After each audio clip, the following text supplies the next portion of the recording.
दोस्तों नमस्कार, कैसे हैं आप? तो आज हम पर्यावरण की क्लास दूसरी शुरू करेंगे दोस्तों। वीडियो में आगे बढ़ने से पहले आपसे बस यही विनती है कि जो भी भाई-बहन हमारे चैनल पर नए हैं, प्लीज़ चैनल को सब्सक्राइब कर लें ताकि हमें मोटिवेशन मिलता रहे। और वीडियो पसंद आए तो वीडियो को लाइक करें, शेयर करें अपने दोस्तों तक जो भी तैयारी कर रहे हैं गवर्नमेंट्स एग्ज़ाम की और खासकर यूपी ट्रिपल एस सीपीईटी 2023 की। तो चलिए दोस्तों, बिना वक्त गवाए वीडियो को शुरू करते हैं और पहला प्रश्न की तरफ बढ़ते हैं। राष्ट्रीय पर्यावरण अभियांत्रिक शोध संस्थान कहाँ है? राष्ट्रीय पर्यावरण अभियांत्रिकी शोध संस्थान, जिसे नीरी के नाम से जाना जाता है, कहाँ है ये? आपका नागपुर में है। इसकी स्थापना की यदि बात करें 1958 में। तो दोस्तों यही प्रश्न परीक्षा में पूछा जाता है कि नीरी की फुल फॉर्म पूछ लेगा। नीरी की फुल फॉर्म के राष्ट्रीय पर्यावरण अभियांत्रिक शोध संस्थान, या फिर ये पूछ लेगा कि स्थापना कब हुई 1958 में, या फिर ये कहाँ है तो नागपुर में। ये प्रश्न यहाँ से देखने को मिलते हैं दोस्तों। आगे बात करें केंद्रीय प्रदूषण नियंत्रण बोर्ड की, ये आपका नई दिल्ली में है, केंद्रीय प्रदूषण नियंत्रण बोर्ड। अगले प्रश्न की तरफ बढ़ते हैं दोस्तों। बार बार परीक्षाओं में पूछे जाने वाला प्रश्न, ध्वनि की तीव्रता को किस में मापते हैं? ध्वनि की तीव्रता डेसिबल में मापी जाती है, डीबी। ध्वनि की तीव्रता डेसिबल में मापी जाती है।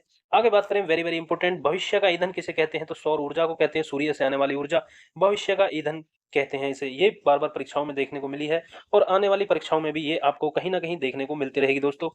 इसलिए वो ही प्रश्न हमने लिए हैं जो बार बार पूछे जाते हैं परीक्षाओं में और आपको देखने को मिलेंगे दोस्तों। दोस्तों चैनल पर बने रहें।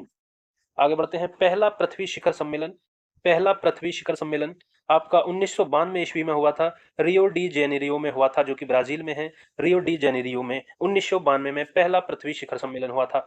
आगे बात करते हैं मार्स गैस किसे कहते हैं? मीथेन को, जिसको CH4 के नाम से जानते हैं, इसका सूत्र है CH4। मार्स गैस मीथेन को कहते हैं। ये भी परीक्षाओं में पूछी जाती है। आगे बढ़ते हैं। जेट्रोफा पोंगमिया और सूरजमुखी की खेती किसके लिए की जाती है? बायोडीजल के लिए की जाती है। जेट्रोफा पोंगमिया और सूरजमुखी की खेती बायोडीजल के लिए की जाती है दोस्तों। दोस्तों वीडियो को लाइक करते रहें। वीडियो पसंद आ रही हो तो वीडियो को लाइक करते रहें दोस्तों। हमने आपके लिए एक एक नोट्स हाथ से लिखे हैं दोस्तों। आगे देखते हैं। फूलों की घाटी चमोली में है, चमोली उत्तराखंड में है। फूलों की घाटी कहाँ है? आपका चमोली। फूलों घाटी किसे कहा जाता है? चमोली, जो कि उत्तराखंड में है। आगे बढ़ते हैं। धारणीय विकास के मुख्य 5 क्षेत्र कौन से हैं? आपका एक तो जल है, ऊर्जा है, स्वास्थ्य है, कृषि है और जैव विविधता है। ये धारणीय विकास के मुख्य 5 क्षेत्र हैं। ये भी परीक्षा में पूछे जाते हैं दोस्तों। आगे बढ़ते हैं अगले प्रश्न की तरफ। फादर ऑफ इकोनॉमिक इकोलॉजी किसे कहा जाता है? Father of economic ecology, economic ecology के फादर किसे कहा जाता है दोस्तों? MS स्वामीनाथन, जो कि हरित क्रांति के जनक MS स्वामीनाथन को कहा जाता है दोस्तों। MS स्वामीनाथन। आगे बात करें ग्रीन मफलर दोस्तों, बार बार परीक्षाओं में पूछा जाता है ग्रीन मफलर क्या है? तो ये आपका ध्वनि प्रदूषण को नियंत्रित करने वाले हरे पौधे ग्रीन मफलर कहलाते हैं। क्या कहलाते हैं? जो ध्वनि प्रदूषण को नियंत्रित करने वाले जो हरे पौधे हैं, उन्हीं को ग्रीन मफलर के नाम से दोस्तों जाना जाता है। आगे बढ़ते हैं अगले प्रश्न की तरफ। अब यहाँ पे देखेंगे दोस्तों तत्व और उनसे होने वाले रोग। तो देखेंगे एस्बेस्टस से जो होता है रोग वो एस्बेस्टोसिस, और पारा से दोस्तों होता है मिनीमाता, जो कि बार बार परीक्षाओं में पूछा जाता है। और इसी तरह ये कैडमियम, कैडमियम और पारा ये ज्यादातर परीक्षाओं में पूछा जाता है। इससे कैडमियम से क्या होता है? इटाई इटाई रोग हो जाता है। तो प्रश्न यहाँ से बनता है कि इटाई इटाई रोग किससे होता है? तो उसमें ऑप्शन में दिया होगा कैडमियम, तो आप वहां पे टिक लगा देंगे। इसी तरह मिनीमाता रोग किससे होता है? पारे से। ये यहाँ पे टिक टिक लगा देंगे आप दोस्तों। यही परीक्षा में पूछे जाते हैं दो ज्यादा। आगे बढ़ते हैं। ऑर्सेनिक से क्या होता है? ऑर्सेनिक से ब्लैक फुट या मस्सा, ये रोग होते हैं। इसी तरह नाइट्रेट भी पूछा जाता है दोस्तों, वेरी वेरी इंपॉर्टेंट, कि ब्लू बेबी सिंड्रोम रोग जो होता है वो किस तत्व से होता है? तो वो नाइट्रेट से होता है दोस्तों। याद रखेंगे आप। यही प्रश्न आपको परीक्षाओं में देखने को मिलेंगे।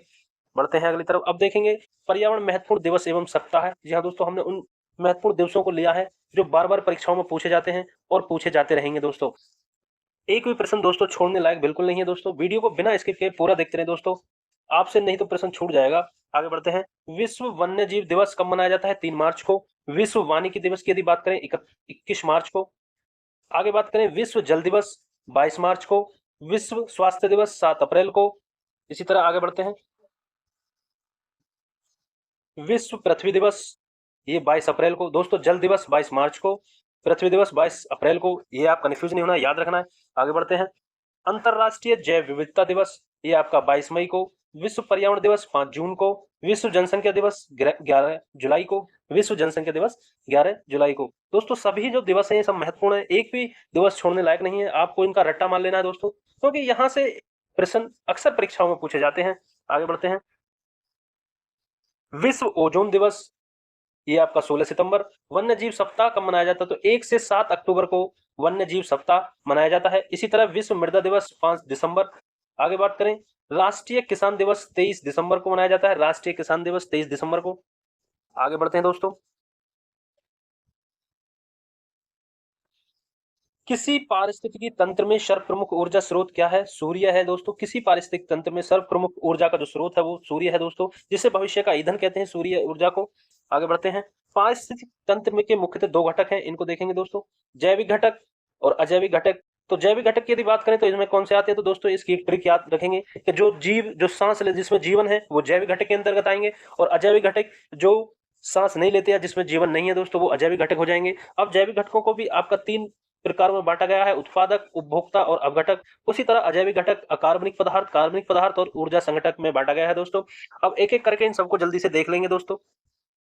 वीडियो थोड़ी लंबी हो जाएगी दोस्तों, लेकिन जल्दी से हम इनको देख लेंगे, यहाँ से परीक्षाओं में प्रश्न बनते हैं। जैसे उत्पादक की बात करें, ये स्वयंपोषी होते हैं जो सूर्य के प्रकाश की उपस्थिति में प्रकाश संश्लेषण की प्रक्रिया द्वारा अपना भोजन स्वयं बनाते हैं, हरे पौधे उत्पादक कहलाते हैं। आगे बात करें, उपभोक्ता क्या होते हैं? उपभोक्ता वे जीव जो उत्पादकों का मतलब हरे पौधों का प्रत्यक्ष या अप्रत्यक्ष रूप में भक्षण करते हैं, मतलब भोजन करते हैं।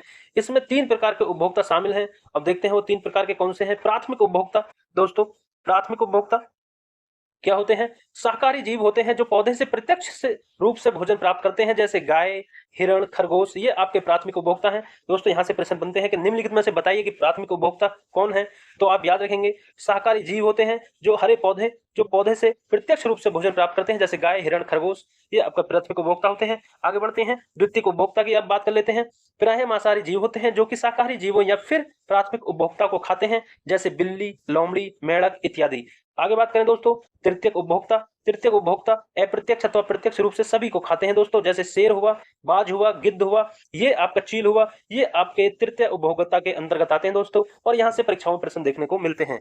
आगे बढ़ते हैं, आगे बढ़ते हैं, अपघटक की यदि बात करें दोस्तों, अपघटक जिसे डिकम्पोजर बोला जाता है अंग्रेजी में, अन्य प्रपोषी जीव हैं जिसमें प्रमुख रूप से बैक्टीरिया तथा कवक होते हैं। तो क्वेश्चन बनता है कि कवक क्या है?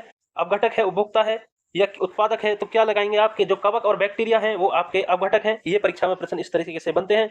ये मरे हुए उपभोक्ताओं को साधारण भौतिक तत्वों में विघटित कर देते हैं, जो फिर से वायुमंडल में मिल जाते हैं।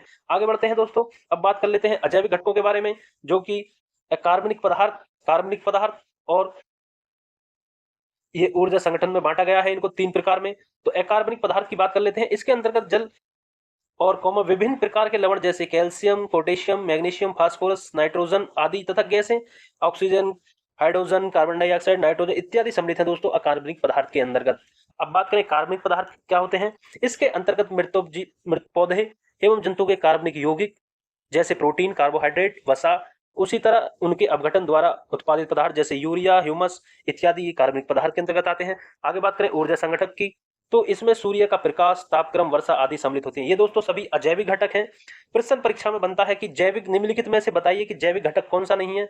तो आप उनमें से यहाँ से मैंने ढूंढ के बता देंगे कि जैविक ये होते हैं जिसमें सीधी सीधी ट्रिक याद रखेंगे, जैविक वो जिसमें जीवन होता है और अजैविक वो जिसमें जीवन नहीं होता। दोस्तों ये ट्रिक आपको याद रखनी है, तो क्वेश्चन आपका कभी गलत नहीं होगा। आगे बढ़ते हैं, 10% नियम किसने दिया? दोस्तों बार बार परीक्षाओं में पूछा जाता है 10% नियम किसने दिया? तो लिंडमान ने ये 10% नियम दिया, इसको आपको विशेष याद रखना है।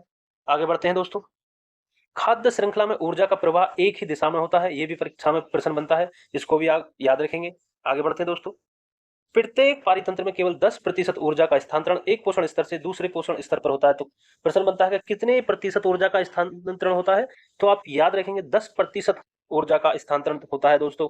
और लास्ट प्रश्न की तरफ बढ़ते हैं, बीओडी जिसे बायोलॉजिकल ऑक्सीजन डिमांड के नाम से जाना जाता है, सूक्ष्म जीवों द्वारा अपघटन के लिए आवश्यक ऑक्सीजन की मात्रा बीओडी कहलाती है दोस्तों।